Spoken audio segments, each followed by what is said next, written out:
kunasoboka wakati mu kunenengana n'okwawukana with a particular reference era ku kibiina kye walimu ekiina biwaye bibiri najja nankumire Katonga kati Katonga eri mu kwebuuza era boteekawo ekibiina ekyenjawulo simanyi oba onokyegattako oba nedda oyendoza yadde Kano Dr. Kizza Besigye nga bali mu consultations mu kibuga ekimu kyandiwe kyembala Kabaale obweteefuteefu obwo bwe buli bunaabaawo ebibiina bisobola okukolera awamu oba kikafuuwe je nakyabakalakata. Neyanza njagala abatulaba kitegeere nti President Museveni si democrat ate ng'ovudde ku kyobutabeera democrat takkiriza nko mu demokrasiya ate ng'ovudde mu kyobutabeera democrat takkiriza nko mu bibiina bingi ebyobufuzi. Kino barumushana bakimanyi abaali ba political cadres ku level y'enjawulo batula ku desks ennene nti bo bakkiririza mu single party or one party. I can't call it democracy. You can't be one party and then you say that you are democratic. I don't know. Kubanga tumiza kwa mwina ideology fanaga naye President Museveni chakkiririzamu. Nero jukira mu referendum yatambulanga agamba tubejjeko. Abo tubejjeko. Ali sincere. Yaga tubejjeko. Meaning tokujja kwa ebibiina ebingi yabita mu mutima mubi. Tubejjeko. Abo tubejjeko. Yaje Makerere onali yaja freedom square Makerere najja mu referendum twali ne bodongo tone bani DPUID ne UPC ne tukola alliance President Museveni tasowa campaigningira wano nga wenjiriyo gamanti tulonde oba tunazaawe ebina byofuzo batubize kwanga dino dembe lya feri abwe bange wadde twali bayizi bana tetwala budde kutunyonyola yalagira maje kutukuba bakubira kimwali bajuba yesono chegere no ejuba twali tuziza akalulwako mwakazira yes opposition mainstream opposition yakazira yes ne bakozesa ne batekereje ngali kulirwa ochegere nga nali ya President Museveni bavuganye tugatuyinza kuvuganya oba tunasa oba tetuse oba okuba akalulwa imini nti oba banayi tunasa oba tetuse kati netugezaako okumusimbire kuli nti wano totula address singa ali democrat yandigambye nti abannaye kale Makerere oba temwagala kuwulira njiri yange ngenzi yalagira PPP obudde obw'emigo ne givuga otoyi yali kamanda yayisibwa mu bubiibe n'abalala babayisako wembuya of course kakati kyengezaako kulaga nti ennenge enjiri gye yali agenda atambuza tubejjeko fenge n'alemu abo tubejjeko kati nogamba naye kati omuntu bwatyo kati gwosuubira nti essaawa zino asobola okuteekawo conducive atmosphere ekkiriza ebibiina ebimuvuganya okuyitimuka ekyo si kituufu kakati Uganda okusooka otegeezezza kinatolera ku Uganda okusooka asobola okukkiriza okuteekawo embeera esobozesa ebibiina kuyitimuka abikoze eki yabalwanaganya awo entuuka kakati ekisookera ddala ye yennyini agenda najja n'akugamba nti ekyo ekibiina mumpe yagamba nti by 2020 something tewajja kuba opposition mu Uganda eyo statement yalimbi nnyo. What was it Westgate scandal what in the US Watergate I don't know Watergate I'm sorry the Watergate scandal bali Republicans Nixon I think Nixon yageza okuketta okulumika Nixon the grand old party ba Republicans mu America bali mu buyinza ne bagezaako president wabwe nagezaako okulumika ba Democrats abali mu opposition bikibe biba planninga mu meetings zaabwe ba Republicans banne bennyini baamu bawe na mugasabo yino okulekulira tosobola kukola ekyo opposition government yonna eri mu buyinza you need a vibrant opposition ekuchecking ekuteeke mu line entuufu ekyo kyakolebwa mu America kakati olwaleero President woyimya nogamba 2021 weriwerera bwerituukira 2021 tewajja kuba opposition mu Uganda mulinde muliraba kakati lwaki omenya abantu nekyoyita multi-party dispensation ngomaze gwe kenyini ogamba tewajja kuba opposition kakati bino byonna ebibiina oba NUP oba FDC nekinaatandikibwa enkya byonna President Museveni ajja bitabula yes the best way eyokulwanyisa nakyemalira ali brutal nga NRM kubanga NRM banakyemalira abayina emundu mu ngalo tega bakute ku mmandu so the best way yokubalwanyisa is to assume formlessness. Ebiche formlessness ebiki. Atolina form. Wasoma ku biology wa senior 3 amoiba. Yes. So okubeera ngeri circular in shape mu dakiika 5 zigenda okukyuka ng'erina ensonda that you need to be or you need to behave to act in an amorphous manner. Actually, that's the term they use. Amorphous. Kat political scientist agambe You work with some science. yes, it's amorphous. The amoeba is amorphous. Kakati naye bw'omanya nti ofunye olimu structure oba olimu organization erina structures ezimanyikiddwa omuyeekera nga President Museveni abajja kukumalawo Bw'obanga oli mu kibiina organization erina structure ezimanyikiddwa ono chairman vice ina chairman vice kugongola constituency very organized. President Museveni abajja kukumalawo kyova nenaalemu mwanguyidde okumalawo Nalemu eweddewo pirawo President Museveni ayise pirawo bakiyitaani kiri PLU but sorry inclusive PLU Patriotic League of Uganda akireese olw'okuba Akireese? President Museveni ye mozi ate gwe nkusekeredde mutabani we byakolaga omubeera obimanyi ebyo bya lunaku lulala nja kunyumiza bakiwanda bagezaako okukyewepa tolabye nga nsekawo nga bagula emijoozi naye abaddewo mpuliriza kiwanda yagezaako okukyesamba kati emengo taze misinde mukula yagenda naggulawo bakiwanda ne beesamba bati kakati muloola abaddewa abadde mu kabine mabega oba abadde mu maaso bwebanga yabadde loole yapirawo abadde mabega mukalayi yagezaako nti yalwawo ebifo ne babitwala ebyo mu maaso fe muzikiti bwolwawo swafa neyimirira osalira mu ngatto yalwawo okuyingira nemugamba kiwanda eno project ya President Museveni buukira mangu kati yakitegedde nga baffe tuli benaremu ndi namba 4 kati taze misinde aze bugenda balabona bagenda kugwayo President Museveni NRM yagiyuziza yagikubye olw'ensonga yategedde nti project ya mutabani we bano ba historical ba NRM bagenda giwakanya botafiire baani naga tugikube tugimalewo oyo President Museveni yoyo omumanyi President Museveni ne bwayasimula mutegeera kyategeeza kakati njagala nkutegeeze omuntu yekka yategeera President Museveni nenwana gye tulina omulwanyisa Dr. Kizza Besigye ono Mubarak Munyagwa yategeera President Museveni yekka nenwana gye tulina omulwanyisa bati engeri gye yamutegeera yamulwanyisiza yamumalawo anti wuliriza that ye problem nyina okubuuza because some statements are laughable yamutegeera omukulwanyisa yamulwanyisiza namumalawo omuntu yekka yategeera President Museveni namusoma nenwanyisa gye tulina okumulwanyisa Dr. Kizza Besigye ate n'agattako advantage endala Dr. Kizza Besigye ye munnabyabufuzi yekka wano ayina obuwagizi buli nsonda y'eggwanga asinga nnyo pikati ngambe Robert Kyagulanyi amusinga buli nsonda y'eggwanga akoze traffic jam Kabaale nze njagala abatula bo bajja kukola kuyanja y'abantu Kabaale Kabaale zino enkuŋŋaana z'olaba tusinkana ba leaders Dr. Besigye asinkana ba leaders time bweneetuuka nga asinkana bawagizi ngalwale engalale ojja kiraba Dr. Besigye ye muntu asobola okuggala enguddeka bavuga babooda ngambye tusinkana bakulembeze oyagala bagire ku bigere bonna we are meeting leaders nera otata tubeera mu town hall meetings nkugambe otata ku time Dr. Besigye bwanatuka ku time ya rally kiwanda okere kyebakukoze Dr. Besigye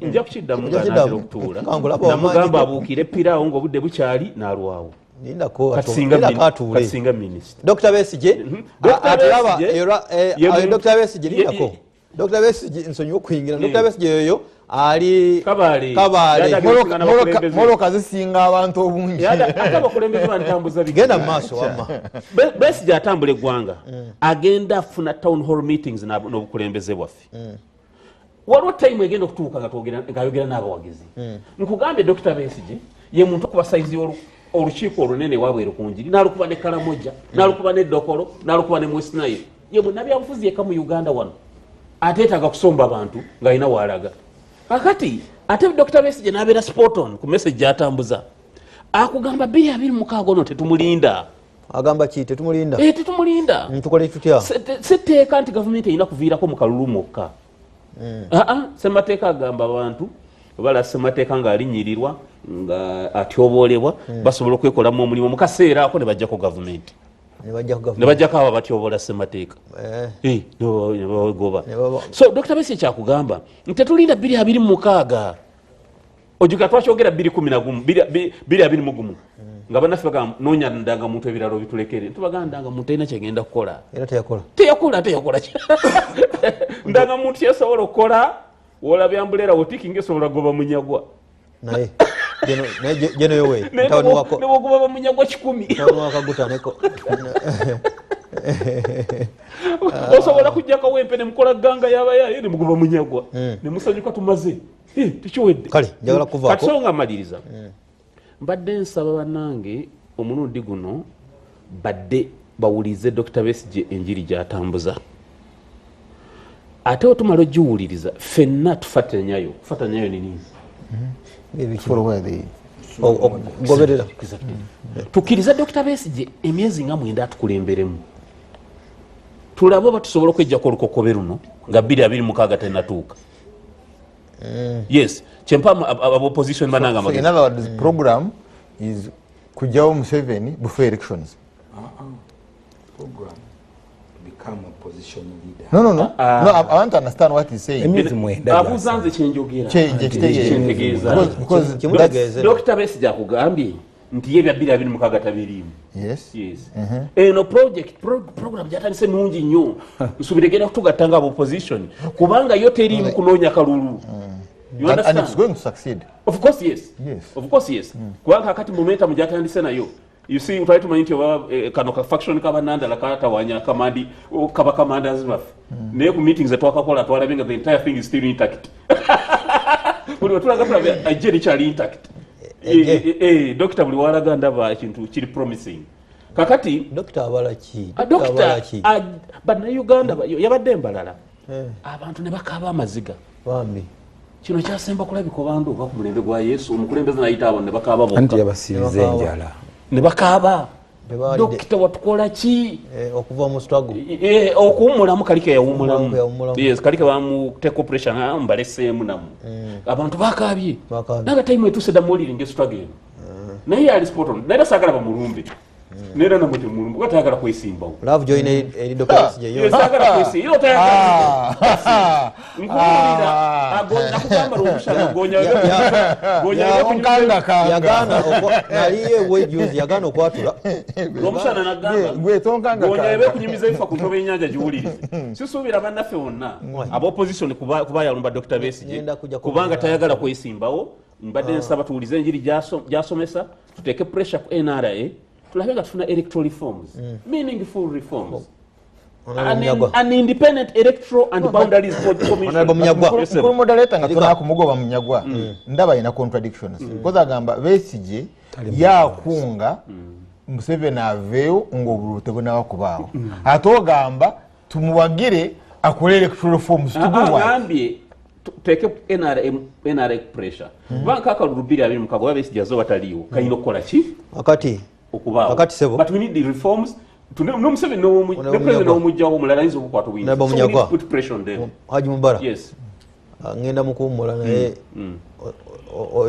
otya kwogera nga waali byomwogeddeko nga ono muganda wange ono ova toyombye tulazaawo ebifaananyi ono ova toyombye mu ku bantu Mengo nakwogerako ebikikiniki ono ova toyombye mu ku bantu abakwasa ekisa mu NRM abayise mu nnaku ey'ekitalo mu kibiina kye ekirimu nga kiri mu buyinza ate namugamba nti muganda wange nkulumirwa naye wandibukidde ekigaali kino ekya piraawo nga tekinakuleka kubanga pulezidenti alabika ekyenaremu ali mu kukiyiwa kyenaga nti otambulira mu kinakani kya trailer kakati nalwawo swaffe ey'omu maaso ne bagisookako abaana naye azze ekyekiro ab'ekikunyu nja kubeera nammwe ku makya nnyo nga tusimbula emisinde ku ssaawa 12 ate oluvannyuma mbere n'ab'ekyamusi ku ssaawa ndowooza ng'emu nja kubeerako n'ab'ekiyogaanyi ate n'ab'enamutamba njagala okubategeeza nti olwayo tumaze okugaba emijoozi gye tuba nagyo tiimu zembadde nsinkana okuba ntweteekateeka beeruwunga mwebale nnyo mwebaddamu mundwisizza era baite bamanyi nti nsobola okutuuka no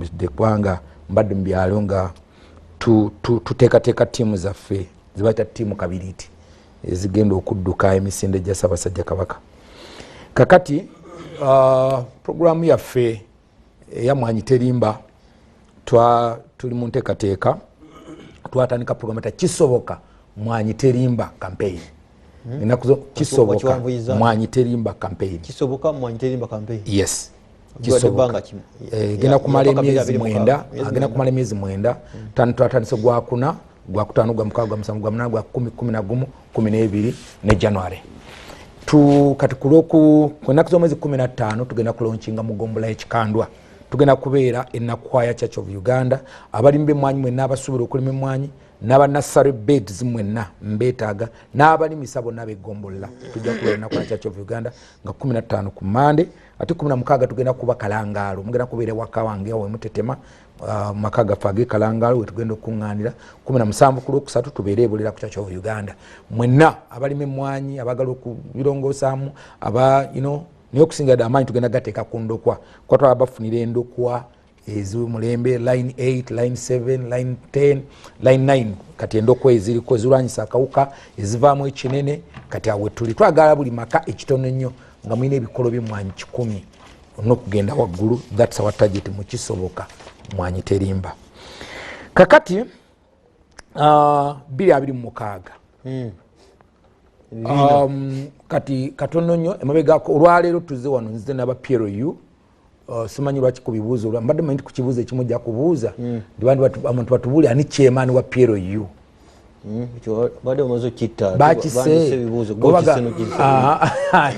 ani chairman wa PRU obainza ntubuuza CDF wa Uganda yani ebibuuzo bwe bityo byangu abantu ebigwa mu Kowere kuba aba PRU be baalise emijoozi. Kakati naye bajebulize buuzo bampandikira jaba PRU bampandikira ebbaluwa ennaku nga 5 ne bantegeeza nga baagala njije mbawerekereko okujja ebulange wano okugula emijoozi.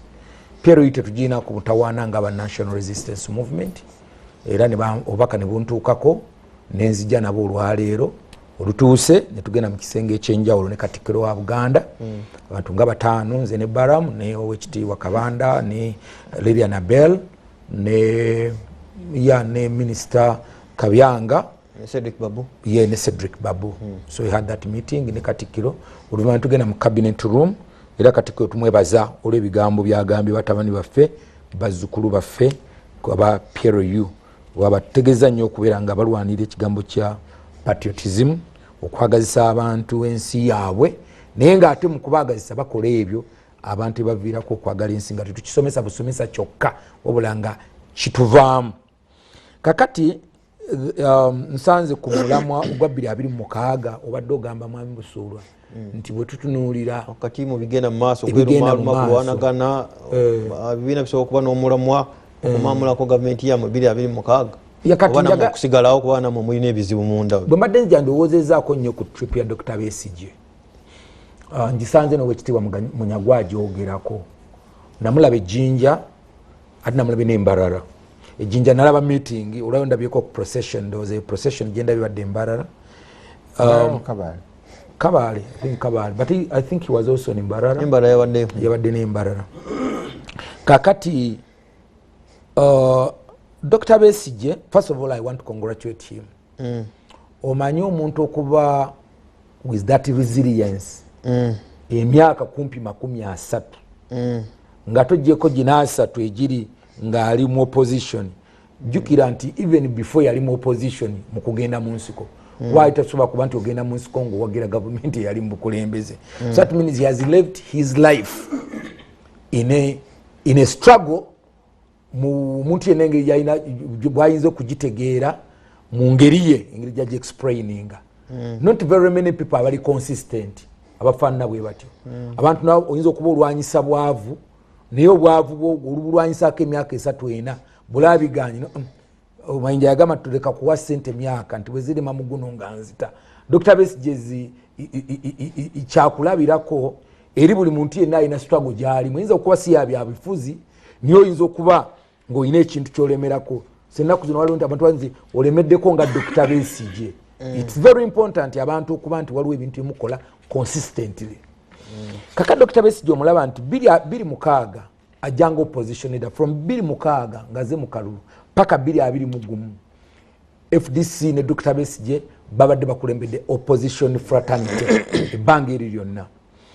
Omwami Kyagulanyi ne NUP bajja on board mu 2021 okutaking on the opposition.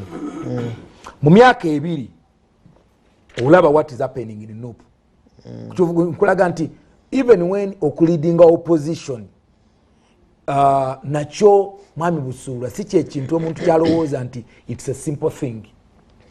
Dr. Besigye omanyi ekimu ku constitution yaffe challenge wesinga okuba ennene nti oba ne leader of opposition mu Uganda ng'ali bweru wa parliament nga leader of opposition in parliament ate yali mu parliament of course politically and constitutionally mu kiseera ekyo leader of opposition abeera mu parliament abeera above the leader of opposition in the country kubanga mu constitution yaffe teyina we recognizingira leader of opposition wa Uganda nti obabadde second niko mu kalulu ayina position yona gy'occupyinga the biggest position opposition gy'occupyinga nga kalulu kawedde abantu abawanguddwa nga badde bakubiri ye leader of opposition and LOP si tabeera one of teyali presidential candidate. No, I don't think maybe katukitereeze oyinza okubeera presidential candidate n'obeera owokubiri naye ng'olina obululu bungi millions and millions naye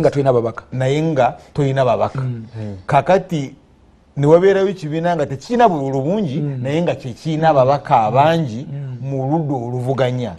That one takes over the lead of opposition. That is true. Naye kati mu kesi ya Uganda kasooka nga tugenda under multi-party politics normally ekibiina ekiba ekyokubiri even in a presidential candidate era bw'ogenda mu bululu bw'obadde mu parliament era babeera bali second ku babaka ba parliament aba NRM mu kiseera muno byonna kuva mu 2026 mu 2006 kasooka nga tugenda under multi-party politics tewabangawo omuntu nga yabadde owokubiri kuba president ng'ate oba nga si yayina ababaka sitakwata kifo kyakubiri mu babaka mu parliament. So Dr. Besigye has been like that kuba ojjukira nti bagundi bajja Professor Ogenga Latigo nga leader of opposition Muganda wa Fava Ebujiri, you know, all these babadde bajja nandala mafabi wafula ogutu as LOP nenga Dr. Winikiza nenga Dr. Besigye he is the opposition leader ali bweru naye with all the difference obuzibu bonna obaawo abadde ne LOP bonna all that nakulembera nabo namala kuti tufunanga a very big problem nga gye tufunye olwaleero ku national inter platform. So that's also a mark. Kakati Dr. Besigye one atandika okulaba confusion eriwo mu opposition. Abantu mu opposition mu Uganda mwami Busuula abamu si mu opposition olw'ensonga nti national resistance movement ena kyekoze oba Museveni tebamwagala naye ye naturally waliwo omuntu ali awo nga yiwa opposition nga ebirungi ne bikolebwa inakubeera mu opposition ebifaanana bitya Mubarak Munyagwa nja kuwowerwa nekwedda Munyagwa is very consistent. body language eraga nti akkiriza in opposition Munyagwa is very consistent. nti FDC eyinza okuwangula era nagenda mu opposition He's very consistent. in opposition kakati waliwo that's about 35% in the country kati ebitundu ebyasatu mu ebitaano ku buli 100 binoonya ani asobola okubiriidinga bitunudde Bobby kati Bobby okuva lyawangula after 2.5 years tudde okuva lyabeera leader of opposition in Uganda say kati yanga yakutta omumuli batunula balaba kiki ekiriwo era kyova olaba nti biseera emu waliwo bagakubatandika ne bagana ye mumanyi nti FDC yakola nnyo nga leader of opposition okusinga NUP kati bena bigwa Besigye mu matu Besigye olunaku olumu afuna goodwill akwata ebigere bonna batambula bamwani Munyagwa bagenda ku kitebe kya wano Katonga si Katonga ekavule Munyagwa teyajja mwami Lukwago yajja Dr. Besigye Temwejjusa I think that was showing nti maybe tusobola okukwatira awamu okutwala ekintu kino mu maaso tubayambeko ne bagenda okulaba baagala okuyamba ng'ate bo baabifu nnyo okusinga baba baagala okubayamba bwe bakugamba ng'okiraba kati olunaku olumu babayise bavuddewo bagenze Katonga nabano bazze Katonga kati mu kiseera ekyo Dr. Besigye abaza atunuulira Abannayuganda kati confusion eno yagenza okujja mu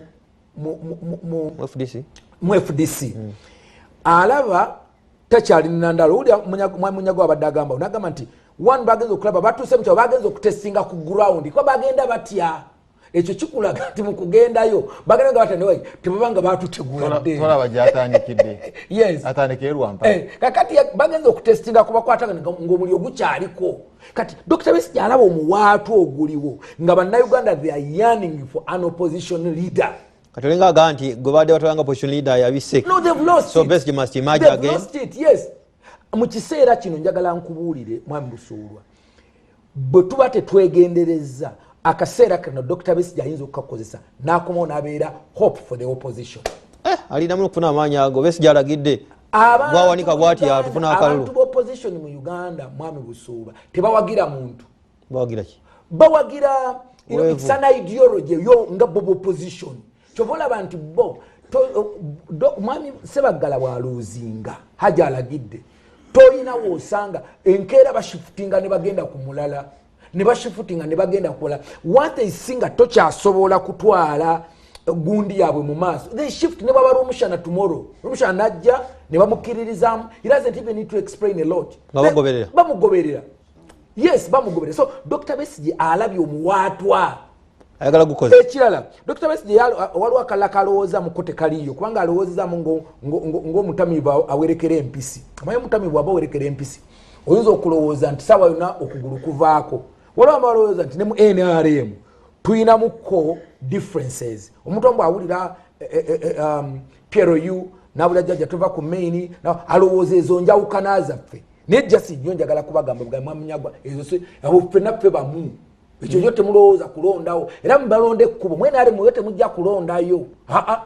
this is a very solid team n'eri tiimu endala eriwo yeetaaga bw'alaba kiki ekyahappeninga leero mu DP olwo aba DP bangi bayayaana today wamawo tukole tutya they are looking who to go teri awa DP abuuza naye ngende kavule ate byempula biri bwe biti kati mu kiseera kino amazima go gali nti the opposition is looking who can lead the opposition now is the big question mark mu bwongo bw'Abannayuganda naddala opposition kakati so I want to say nti Dr. Besigye baba akutte bulungi this drive asobola okutuuka ku kyayagala kati ekyo kitegeeza kiffe nga aba national resistance movement one tulina okwongera mu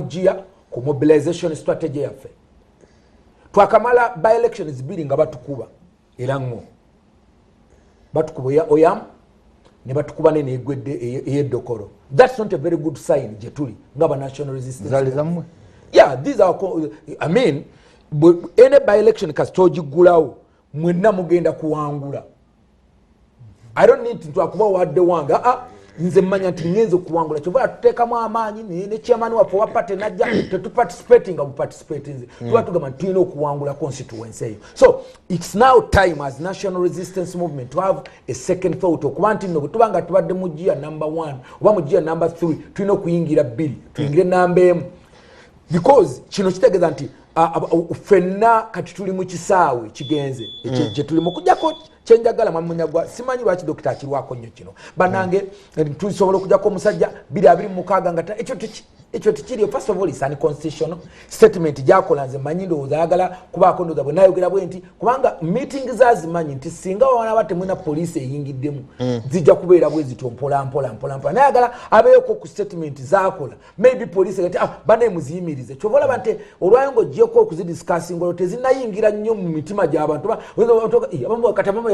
kimugaba Besigye ali mu kutambula kuba abantu baali balowooza nti okutambula kwa Besigye kutegeeza poliisi kutegeeza tear gas now that has not happened statement zonna zakola is inciting police to come in because ogamba nti ono tugenda mujjako nga 226 tannaba ekyo kitegeeza ki kumujjako atitegeeza kati 226 ekisanja ky'abantu kye balonda mwami Busuula constitutional kigwa 226 which that means in Dr. Besigye in a position gundi webanga ezimba okukwezimbira olw'ebiri abiri mukaga bw'ogitunuulira of course nti fenga NRM we need reforms mu kibiina kyaffe n'ebibiina ebirala of course ebirala biri bubi nnyo okutusinga naye nze ndowooza that's the democracy twayingira mu bibiina bino bikyali bito even ne national resistance movement gyotwazanga enkulu ennyo tukyayinamu obuzibu. Kalungi George William, Mpuga Dickson Namasuba, Kibirige Bashir,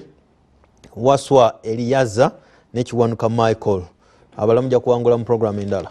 Honorable Seru Kenya asanze tutambudde nga ngenda wa Honorable Omushana ne kansoke enkuwe tugabe dakiika 10 era zikozese bulungi otusanze tunulira ki ekitawanya bina byofuzi era mu kweru malumo kugenda maaso bisobola okwenganga omulabe gwe muyita omulabe akyali mbuyinza ate nga akyayagala obuuza ku bantu n'otandikira watonkoze bubi oluvannyuma ngende omutunulizi w'ensonga. neyanzeege nkwebaza okutembeeta programu yaffe obulungi era omulembe gwetuliko gwa .com badde ngoberera programu bulungi. Nebaza bannange abakedde ndi musawo era nakolera ku country kajja mukankutemuko netonda mpisa yange okutuuka leeti. Njagala kwebaza abo bonna abavuddeyo okugula emijozi okusookera ddala nga nebaza ekibiina kyange kya NUP kyekyagulawo era n'ebibiina ebirala birabidde ku kyo yebale kubeera example nungi eri eggwanga okulaba nga bajja ne batogera tugula emijozi. N'ekyokubiri njagala kwebaza bannayuganda bonna era nga n'abatannagula nkwegayiridde fisaawo mitwalo egy'ebiri ogula omujozi ojje odduke oba tosobodde kujja ddukira wonna wooli naye ngaotaddeko omujozi ogw'omwaka guno. Era njagala kukakasa obwakabaka bwange obwa Buganda bwenjagala ennyo nti nga bulijjo nze kuva mabega nga sinnafuuka mubaka ngambeera emisinde gino era bwe nafuuka omubaka myaka gyange 3 mbadde mbeerawo nnyo nga ndeeta ambulance nga mulimu medical team n'ebikola byonna n'amazzi era n'omulundi guno namaze okuwa ebbaluwa eraga nti mbaddeyo ambulance n'ebinaakola era ne Ssaabagabo oyo omusajja wa Kabaka mu constituency yange neera mukakasa nti enkya ngenda mukwasa emijozi n'amazzi ag'abantu abanaddukira kufuka Ssaabagabo. Era njagala kubakakasa bannayuganda nti kigenda kuba kirungi mubeere ebyokwerinda gulugulu era mujje tudduke tulabe nga tuzimba eggwanga lyaffe. Nze kyendabatawanya mwiru maluma munene ngana FDC NUP jema ekizibu kya 2026 kiri kimu si bibiina kiki ekizibu kiri kimu ebina ngenda byogerako naye ekizibu kya 2026 nti tosobola ku ulya mmere ya mujja we gyafumbye tomanya gifumbye atya tomanya ataddemu ki tomanya bululu buyingira ggwanga tolina akulabira kigenda maaso ku electoral commission oli asobola okumanya nti nina abalonzi 3 million mu ggwanga oba 2 million bw'amanya nti alina abalonzi 2 million n'afulumya obululu n'ayingiza eggwanga obululu 4 million n'abawaako 2 million ne mulonda then ebyobumpyu ne bigwere no kati buno bugenda Kololo oba bugenda Enamboole oba bugenda wa obwo yena kuwa percentage gyakoze eki gyayagadde then emigga ekigenda maaso nja kuwa ekyokulabirako nti DR form ezasobola okutuuka Kampala okuva mu Western abazireeta bayambala bu t-shirt bwa yero okusobola zituuse Kampala kati embeera bwekyo nga mwetulondera kiba kizibu nnyo nga toli ku level ground okulaba nti musobola okufuna obwenkanya n'olwekyo twetaaga electoral reforms okulaba nga 2026 atereera kyekizibu kyakalulu naye otherwise njagala kugamba muganda wange ndi wano okumpi mukulu Kiwanda nti Katonda yabasaasira n'abaleetera covid naye njagala mukakasa nti ku luno NUP egenda kwata obuyinza nkyogera nga tudde mu kamera era nga nkikakasa nti covid yabataasa nnyo ne tusobola kukola kampeyini zaffe bulungi nnyo tubeera tetulangiranga nti naye bo baakola n'olwekyo Katonda asaasira tagenda kuleeta kirala kiriwo ekiti nti God's timing is the best kugamba fe aba NUP tukkiriza nnyo mu Katonda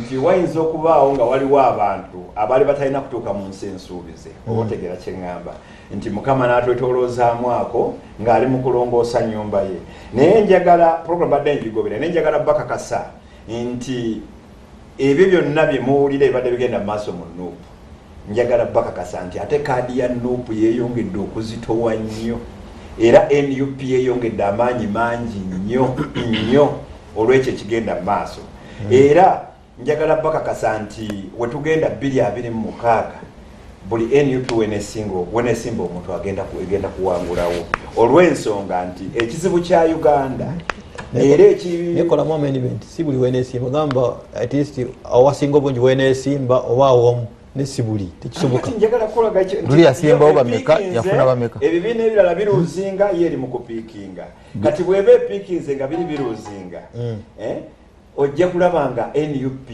egenda kutwala obuyinza njagala ekyo kikakasa n'olwekyo nti buli kibadde kigenda mu maaso ebadde pulaani ya katonda era nup yefunyeemu era njagala kuddamu muganda wange abadde agamba nti mukulu Besigye alabye omuwaatwa mwagala nnyo kitaffe mu byobufuzi era abaddewo nga tunaba kuyingira era omulimu yagukola naye njagala bakakasa nti feva oba okuganja oba abakulembeze balondebwa katonda era katonda bw'aba akulonza akuwa feva kati feva kabanga kati akati abantu bano tebakyuka ab'opposition era abaagala enkyukakyuka bebamu abantu abali ku mukulu Besigye bebamu abali ku mukulu Bobi Wine naffe abapya abayingiramu nti naye katonda bw'aba akuwadde akati okirabira ku nsi kukkiriza jakuwa ekyokulabirako omukulu wano jjo nga zino ebadde bigenda mu maaso biwedde yabadde mu busiro ng'agenze kuziika naye walabye ensi eyamugoberedde walabye abantu walabye omukwano nga ensi yonna eweddeyo abo abantu nalaba ensi eddokolo ng'emuliko musajja muleke banayagusensoga laba ensi eddokolo ekyo kikulaga ki kikulaga kimu naye lindako byonna yagire ku nsonga twalaba ensi eddokolo bokisi twagenda okujja bantu bajja kulaba muyimbi tebajja kulaba bapulezidenti nedda webale nnyo webalirira kati njagala kugamba kino nti tulina ekizibu mu ggwanga era nze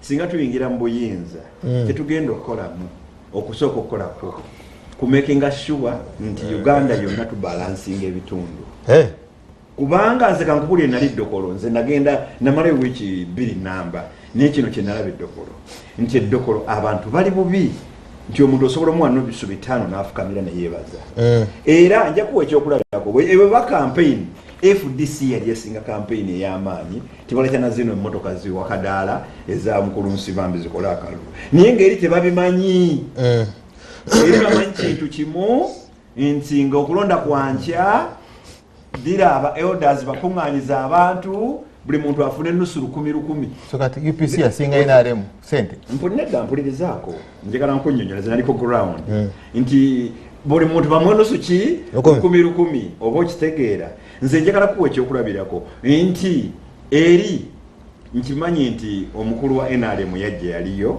eddokolo naye teyalinayo interest era bw'olaba akasomero we yakuŋŋaanyiza abantu teyateekamu maanyi at all era teyalina interest mu kalulu ako yamanya nti kayinza okuwangulwa FDC kayinza okuwangulwa NRM kayinza okuwangulwa UPC teyalinaamu interest ekyo kyenjagala omanye naye bwe tubanga tulaba bakandidate abali basinga obulungi kandidate wa NUP yali yasinga obulungi naye nga tetusobola kubanga tulwanyisa nguzi ng'era bannaffe balina ssente balina emmundu ffe emmundu gye tulina yakulwanyisa nguzi zero tolerance okiwulira to corruption ate tuddire naffe nga tutegedde engeri akalulu gye katambula tinaffe tukole eki tuyimirize campaign miliyoni 5 zibatukosa buli lunaku eza campaign nenda tuzitereke tuzigabire abantu tetusobola kutuuka awo tulina okuyamba abantu nti tuwetaaga nusu 10,000 okola ki okulonda omuntu wabalondo bunakuwa service anakwogerera osobole okulaba nga naawe oganyulwa era waliwo omuganda wange kyeyayogerako nti muganda wange ono mukulu Munyagwa yagamba nti NUP teina tolerance nti ekibiina president wa ina tolerance naye kati kankubuulire nti njakuwa ekyokulabirako mu pati yo yennyini nti pati yo mu tolerance bagisikamu minisita n'agumiikiriza naye tugenze okumaliriza nga Land Road ate bamufudde omupangisa bamugye mu nnyumba ye era nze njagala kakasa nti muzeeyi kye yali agamba nti 26 weneetuukira NUP abisimanya mu Uganda temujja kuba mu opposition njagala kwogera ebigambo bino era muli mpita nabbi nga neebaza Katonda olw'ekisa kye nti kati awate NUPO yayiseewo kubanga tenyenyezeddwako era terina muyagwa gonna era NUP esigadde nga yamaanyi nnyo ku ground era 2026 ejja kwenyweza bali nnyo naye kakati principle yali taddibwamu ne kuzino nga ddibwadibwamu tekiraga kufeebyo bagenda bamufeebya no kiri bwe kiti tulina constitution era constitution yaffe weeri ekyo sikisomangako ekigamba nti taddibwamu bamuwayiriza era nzikatikakubulire oyo omwami Robert Kyagulanyi oyo president yawa president elect ntuuka wali neŋŋamba tusabe n'afukamira n'awanika emikono very humble God fearing omusajja oyo alina integrity era alina asena omusenyu gw'ennyanja bakoleko Victoria mugoberere ogwo omusenyu bwe guba guvaayo guyika amazzi okutuuka guyingira mu kibuga kitegeeza gwe gukwata amazzi kati ennyanja bwebeera nga ina evaporation nga amazzi gagenda mu bbanga omusenyu gubeera guzaawo kali amazzi kati bwogumalawo ennyanja ekala era ekandai kati bwe njagala ozibiriza amaaso myaka 50 mu biseera by'omu maaso 10 mweyongedde obungi wano mu kibuga naye temuyina mazzi gavumenti oba NRA oba ki eyina capacity esobola okubagulira amazzi kuva mu nsi yawabweru egaba omuganywe so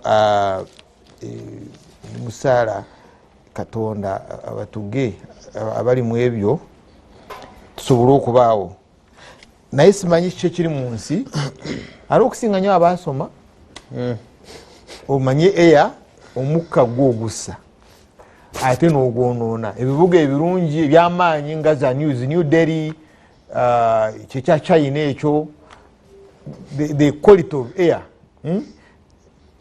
tegukyali mulungi gwakussa kati webuuza kati mwasoma ki where is your knowledge where is your research nga mwono n'omukka gwemussa now mpuliriza omugenyi waffe aze ekikeerezi ayogera ku mukama we gamba birungi nnyo namwogera programu yo nagimazeeko ffe waffe tulina olugero mu Lukiga eyo amalwa amalungi tebagenjera ngata bw'ogira omwenge omulungi ate toteeka ngata ku kkubo okulaga nti olinayo omwenge mulungi kasita omuntu omwalo zaako ekyalo kyona kimanya naye walaba akatono mulungi wakisaba then omanya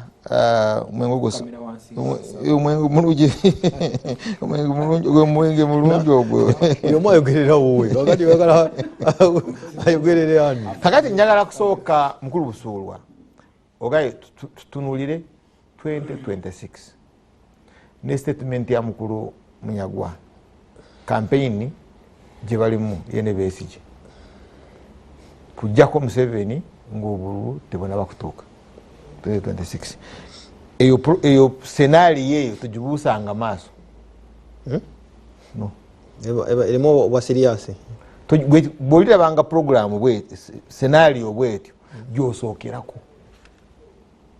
because it is easy kyangu nnyo okufuga okutegeka ekintu ekyemirembe ate nga kyampisa kyangu ng'olina ebibiina byampisa birina emirembe okutegeka akalulu kibeera kyangu but ng'ensi ekutuse it becomes very difficult to organize it kasita eva ku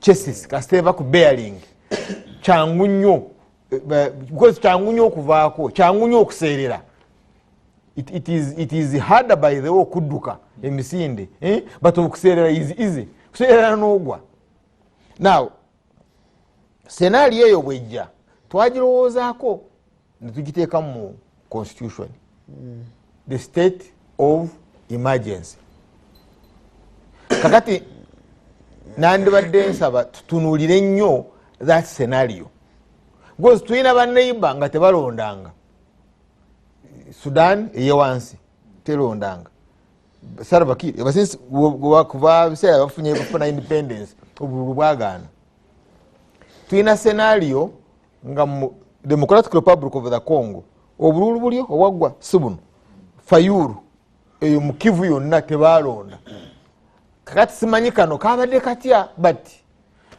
tuyina scenario nga mbeera teyali mbi naye mukulu Museveni yalemwa okutambuza obululu ng'obululu busobola okutuuka erukunjiri in time by saawa 2 nga abantu bali mu kulonda but Wakiso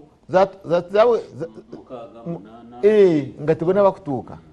So it is possible embeera okuva ku rail okuva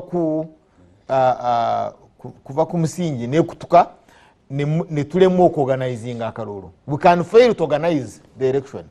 That's point number 1. Point number 2, obululu bwe tukozesa tetubukubira wano. You need foreign currency. Wetaaga around $2 billion okuba n'amafuta gitukozesa eya.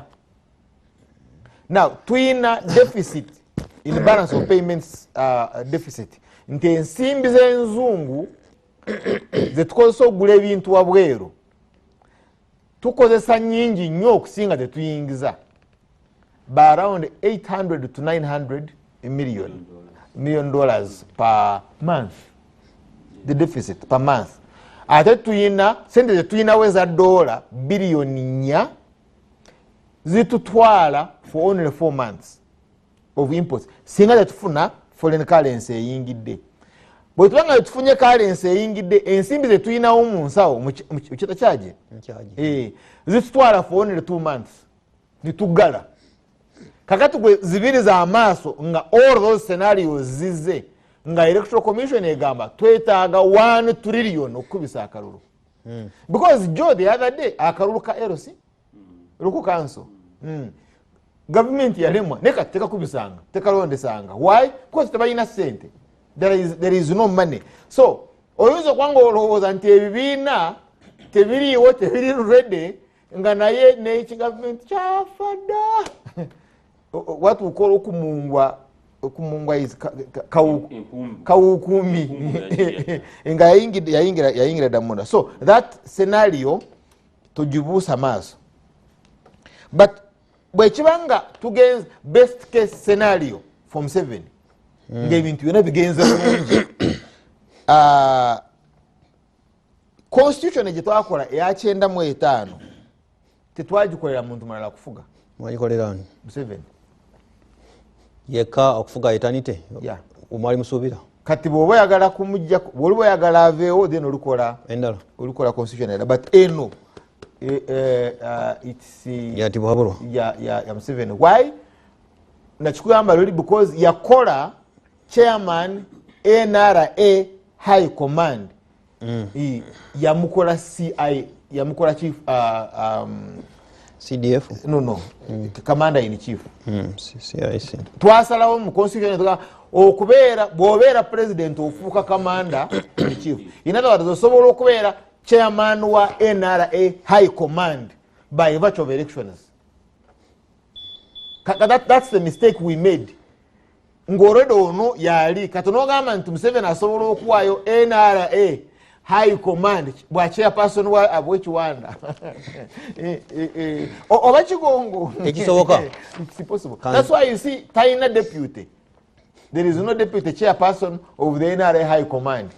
There was Chigongo as deputy chairperson NRC naye nga tewali bw'oba ng'oyagala kukola electoral reforms kukyusa mu mateeka g'okulonda kyusa constitution ogambe mukulu Museveni shall, for avoidance of doubt, the commander in chief shall always be Mr. Museveni, whether he is president or not. And shall have power to appoint CDF. Bw'okola ekyo then it's possible omuntu omulala kwesiima kuba president n'awangula. naye bw'obanga position ya president ye position ya commander in chief alonda CDF it is impossible. Talisobola kuvaawo. Tekisoboka pozi ng'omukwatidde ennyondo. Now kati wayagala kukitegeera tunuulira ebigambo bye nja kukiddamu okozi nkyogedde emirundi egiwerako tokoowa kukiwuliriza. zayita pillars empagi ez'okulwanyisa obuyeekera. Emu is the state, kati muhoozi yagikulira yagiina the military. Eyokubiri is intelligence. Eyokusatu is maximum political cohesion possible. Sikyagenda kuyakona ya foreign policy. Kakati maximum political cohesion possible ye mukulu Museveni waba atunulira engeri gyazimba ebyobufuzi tabitunuulira ku demokrasiya oba ani afuuka president, yabitunuulira kulwanyisa mulabe w'emundu. So bw'aba aleeta mukyala Mong kuva Teso, bw'aba aleeta vice president Alupo kuva Teso, bw'aba aleeta ono yali deputy CDF, ya aba atunula UPA, Uganda Patriotic Army, People's Army, eno ya Pito Tai yavamu Arrow Boys bw'obujjukira bulungi. Yamayindi eyo neeri singa omulaba ajja wawangenda okujja ba LDUs, militias, wawangenda okuzima mayindi eyo neeri eyo erimu ngeri gyenwanyisa obuyeekera. So calculations zino bw'aba atunulira mawo nkola ntya politics mu Northern Uganda, LRA neetadda tagitunuulira ku bya demokrasiya n'engeri parliament gyenaakola. Eyo point kangiveeko. Now mu byobufuzi ebya political parties, mukulu Museveni amanye ebibiina bibiri.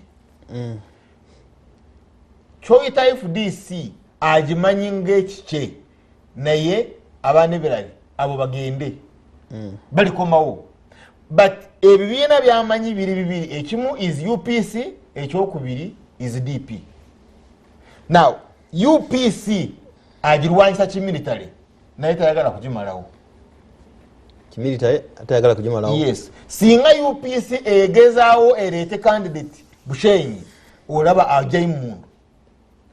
But bw'aba agikuba kasita agituusa Lango n'agiyinsa ikolinga Lango because yakiyita the Ngoni Horn Formation. Simanyi obujjukira statement yaga abo kati tubakozesa ngoni amahembe gente bali Lango, kati bwe batuuka Lango abasibira Lango, so tayagala bamalewo but babeerewo, and they can win elections for that reason. Eyokubiri is DP, ndowooza olaba engeri gyagimazeewo wano mainly mu Buganda. Kakati at a political level, mukulu Museveni does not build the maximum political cohesion possible. Tazimba enkolagana, kanchite enkolagana, consensus ng'akozesa political thought. Oyina ndowooza ki mu byobufuzi. Therefore endowooza yo is liberal economics, kati jangu tukole wamu. Bwe ndowooza ya Kiwanda is yours is crop kankuyite kisoboka, nti endowooza ya Kiwanda ya kisoboka tunagigata tutya n'endowooza ya Romukyala tukolere wamu. Si alowooza ye is an alliance of tribes. Ye abeera calculatinga mu kibalo kye kyonna empiki z'abala ez'omweso abaabala mawanga. Kakati abateso tuyinayo bangahe? There is this, there is a Monga yalireho kashaba kiga tuyinayo no bali omunsi. Okay, those are sorted. Bunyoro abanyoro tuyinayo kino. Now Buganda yo agisaze okugikola isolation, it's isolated. Gije ku the rest of Uganda ozimbe alliance okugikuba. So because calculation ye eri nti Buganda can be anything, esobola okubeera any formation. Nekati leero ovaayo oba oyimbye oba kuza ekitaguliro n'okola signal kasita bakugula ne bafuuka that movement. He is okay with that. Toja kumulaba nga agaana enkungaana, toja kumulaba nga abakuba kasita musigala wano. Then agenda mobilizing the rest of Uganda against that candidate. And ye nkola ye ola ajakola ki jazimbira bw'abazimba mu electoral commission, bw'abazimba mu cabinet, bw'abazimba. Actually it is easier okujjawo sempijja mu defense n'aleeta watororo because he's building alliances eyo yonna against here. Why? Okuzimba opposition ejawo Museveni okugizimba weetaaga Buganda, but Buganda gyosobola okuzimbirako okufuna awalala, and that is where Abesigye nga bazimba ne Mukuluse Mwogerere, bazimba ne omugenzi Prince Kimera, kyebali batunuulira then was tukola tutya an alliance ng'oyinamu Wafulugutu, ng'oyinamu Nanda Ramafabi Omugisu, ng'oyinayo Jack Sabit Omukiga, ne bazimba tiimu Waswa Birigwa ne bazimba tiimu ng'eri national first. Okay. Now kati Mukulu Museveni okukirwanyisa ekyo kyobala aleeta bano omazi aleeta bano mukole network, mukole identity, naye nga identity eyo is Buganda. Now kati kyobalaba internal politics eziriwo still is Buganda. Owe Masaka versus muve ku mpuuga bali mpuuga tebava mu ekyo ndooza the issue has come. Kakati therefore bw'oba ogamba nti okube Museveni, you must have minimum at least 50% agents ku polling stations. Polling stations za Uganda nga at least oyina abantu babiri, at least 50% of the polling stations. Bano tebalina kati nga bana ba group y'abano tebalina na capacity eweza even 5%. Sabo komao. At least ngoyina minimum 60% of candidates all electable offices tebalina na capacity eweza even 5%. Maso kugwanga Honorable Serukenya David gwenkwadira kikabiri abalanja bawe mwemu kubako bigambo bibategeeza ensi tudduka ku Sunday nkujjukiza angende muge bakabazerana sebo webale mwande bili Serukenya musawo neanza sebo neanza ege njagala gamba banna Uganda kino nti bannange essuubi lya Uganda liri mu NUP era njagala kutereeza muganda wange ono nitunulira ona Munyagwa njakutereeza muganda wange ono kyabadde agamba sikizwa kusanyuka tetunaba kulondeero si lwa ssente ekyo si kituufu NRM talina ba candidates bagenda okuteekamu amaanyi tutandika okulonda buli muntu yeewandisiza mu NUP era ne bakatya sente weziri zebagaba muziwulira sente weziri naye tebalina ba candidate buli yasaba kaadi yajjanga wa NUP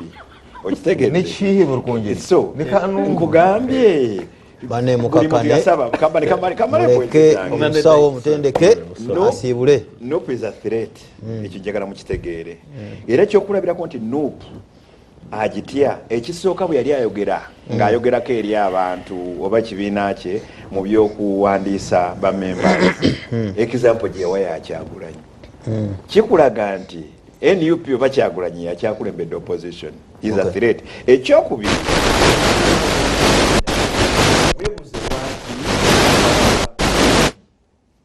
otegera kyeŋŋamba era waliwo abadde narrative gye badde boogera nti sima NUP eringa yagala okusaanyaawo abannabyabufuzi abagundivu abaludde mu byobufuzi ate nga gavumenti ebatya nnyo. Ekyo si kituufu. Ndi musawo omutendeke nti endwadde eri chronic omubiri gutuka ne gugimanyiira weyabaye ngusobola ogimanaginga immunity yo naye endwadde nze kasita oŋŋamba nti oli azze alina ekizimba nkubuza kimaze ebbanga kinti emyaka 4 mala kunywa cyayi nendyoka nzijja omulaba naye kasita oŋŋamba nti alina acute problem awo nziruka misinde. N'olwekyo kyova olaba amaanyi gonna okuwamba okutiisatiisa okuba tiya gaasi biri ku NUP kuba tebasobola tukalukulatinga saawa yonna tukwata obuyinza NUP eriko. Webale nnyo.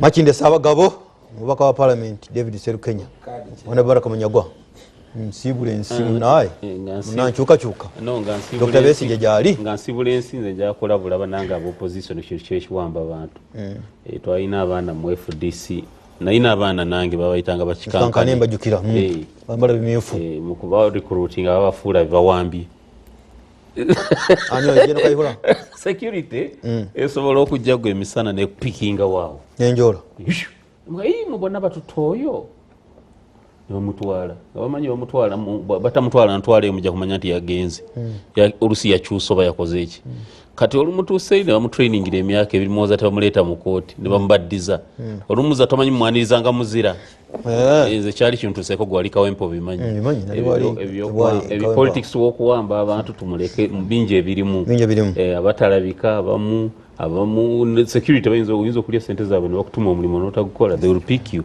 so bingi ebirimu ebisaala tubimaleko budde naye nze kyenjaga kutegeeza abananga opposition nti obaani ayina akati obaani ayina essuubi obaani gwe batya tukole kati okulaba nga 2026 atuuka olwekyuse ne bwe tunaalinda byabakama nituyingira mu kalulu ka byabakama